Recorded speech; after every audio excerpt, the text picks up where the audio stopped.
નમસ્કાર, હું સુરભી વાલવા. આપ જોઈ રહ્યા છો આરપી ગુજરાત ન્યૂઝ રાજકોટ. વાત કરીએ અમરેલી અને રાજકોટ જિલ્લાના મહત્વના સમાચારો પર ઝડપથી અને સચોટ રીતે.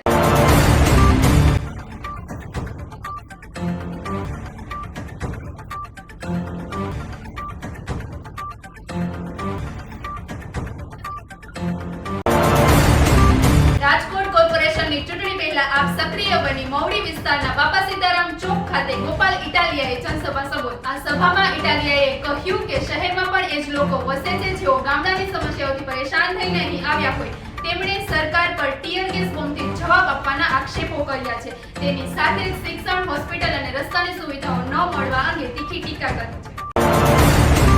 રાજકોટમાં કચરાની હડતાલ, 300 થી વધુ ડ્રાઈવરો મેદાનમાં ઉતાર્યા. પગાર વિના કામોમાં રોષ. કોન્ટ્રાક્ટ પૂર્ણ થયા બાદ 1.5 મહિના સુધી કામ લેવાયું, પરંતુ પગાર ન મળતા ડ્રાઈવરોમાં રોષ ફાટી નીકળ્યો. આ દરમિયાન ડ્રાઈવરો દ્વારા આરકે સિક્યુરિટી એજન્સી સામે ઉગ્ર વિરોધ નોંધાયો છે.